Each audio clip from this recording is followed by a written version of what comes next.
किसी की ज़रूरत हमेशा उसके जाने के बाद ही समझ आती है। ये बात जितनी सच्ची है, ये बात सोचकर उतना ही दुख भी होता है। आज की कहानी इसी विषय पर है। तो अगर आपको हमारी आज की कहानी पसंद आए तो लाइक ज़रूर करें। कहानी की शुरुआत होती है नीतू से, जो सुबह से ही किचन में एक पैर पर खड़ी होकर काम कर रही है। हर दिन की तरह आज भी उसी शिद्दत से काम में लगी हुई है, लेकिन उसकी आंखों को देखकर किसी को भी पता लग सकता है कि वो जिंदगी में कितनी उदास है।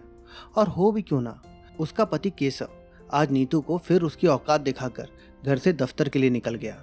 और दिखाता भी क्यों ना, नीतू कम पढ़ी लिखी लड़की जो ठहरी। वो सिंपल से घर में रहने वाली लड़की थी, जिसका काम सिर्फ कपड़े धोना, खाना बनाना, बिस्तर लगाना, घर की सफाई करना, बच्चों को स्कूल भेजना, घर में बड़े बुजुर्गों का ध्यान रखना और घर में आए हुए मेहमानों का स्वागत करना, यही सब उसका काम था। जिस पर नीतू सोचती थी कि भला इन सब कामों की क्या अहमियत, ये काम तो एक नौकरानी भी कर सकती है। ये सोचते हुए न जाने कब नीतू के गालों से आंसुओं की धारा बह गई, जिसे उसने अपने हाथों से साफ किया और फिर से अपने कामों में रोज की तरह लग गई। रोज की तरह केशव का फोन आया कि वो ऑफिस से देर आएगा और खाना बाहर ही खाएगा। नीतू समझ गई कि ये पहले कहीं बाहर पिएगा, और इसी वजह से नीतू अक्सर केशव से लड़ाई किया करती थी कि वो घर पर पीकर ना आया करे। लेकिन केशव यह कहकर उसे फटकार देता कि वो मेहनत करता है, पैसे कमाता है, वो जो चाहे कर सकता है, जहां उड़ाना चाहे उन पैसों को उड़ा सकता है। अब तो इसीलिए नीतू भी कह कहकर थक चुकी थी। वो केशव से मुंह नहीं लगना चाहती थी, क्योंकि केशव उससे कई बार कह चुका था कि तेरी इस घर को कोई ज़रूरत नहीं है, तू जब चाहे घर छोड़कर जा सकती है। जिस पर नीतू ये सोचकर चुप हो जाती कि शायद केशव ठीक कह रहा है कि उसकी इस घर को कोई ज़रूरत नहीं है। लेकिन वो जाए भी तो कहाँ, मायका बचपन से ही पराया हो जाता है। जिसके बाद घर की बेटी शादी की उम्र में 2-4 दिन ज़्यादा क्या रह ले तो आस पड़ोस के लोगों के कान खड़े हो जाते हैं। जिसके बाद पड़ोसी बस लड़की के कैरेक्टर पर मजाक उड़ाना शुरू कर देते हैं। आखिरकार बात माँ बाप की इज्जत की होती है, इसलिए उसे अब शादी के बाद वापस मायके बिल्कुल नहीं जाना था। यह सोचकर नीतू आज तक चुपचाप अपने पति का सारा अत्याचार सह रही थी। ऐसे ही एक दिन काम करते करते उसकी तबीयत खराब हो जाती है और उसे बहुत तेज बुखार हो जाता है, जिस पर वो खास ध्यान न देकर घर में रखी हुई गोली खा लेती है। फिर जैसे तैसे वह बच्चों का और अपने पति का टिफिन बनाती है और कमरे में जाकर लेट जाती है। सुबह ऑफिस जाने से पहले केशव नीतू से यह कहकर चला जाता है कि दोपहर में जाकर डॉक्टर को दिखा लेना, लेकिन अकेली नीतू भला जाती भी तो कैसे, इसलिए वो पूरे दिन बस बिस्तर पर लेटी रही।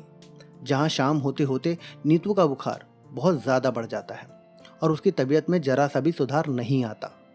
जिसके बाद नीतू केशव को फ़ोन करती है, जिस पर वो उसे कहता है कि वो घर आते समय दवा ले आएगा। जिसके बाद शाम को केशव घर आता है और चुपचाप आकर दवा नीतू के पास रख देता है और उसे कहता है कि ये लो दवा रखी है, ले लो, जैसे उसने दवाई लाकर न जाने कितना महान काम कर दिया है। जिसके बाद चुपचाप नीतू जैसे तैसे उठकर दवा खा लेती है और सो जाती है।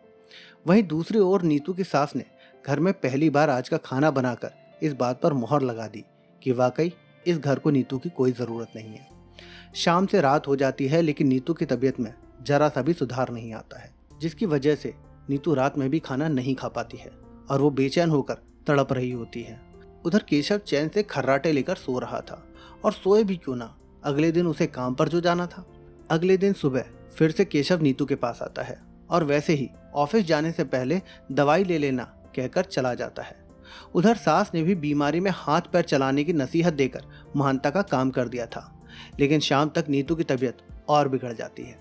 जिसके बाद सास केशव को ऑफिस में फ़ोन करती है और उसे नीतू के बारे में बताती है, जिस पर वो अपनी माँ से बोलता है कि वो जल्दी घर आ रहा है। लेकिन केशव के इस जल्दी को अब 1 घंटा बीत चुका था, लेकिन वो अभी तक नहीं आया है। जिसके बाद फिर से उसकी माँ उसे फ़ोन लगाती है, लेकिन तब तक काफ़ी देर हो चुकी थी। नीतू मौत के करीब पहुंच चुकी थी। वो घर आकर नीतू को अस्पताल ले जाता, तब तक उसकी मौत हो चुकी थी। नीतू अब रोज के इस दुख से आज़ाद हो गई थी। अब उसको किसी की ज़रूरत नहीं थी, पर नीतू की ज़रूरत सबको थी। आज उसकी 13वीं हो चुकी थी, सब मेहमान जा चुके थे, लेकिन आज 10 सालों में पहली बार केशव को दफ्तर जल्दी जाने की नहीं पड़ी है।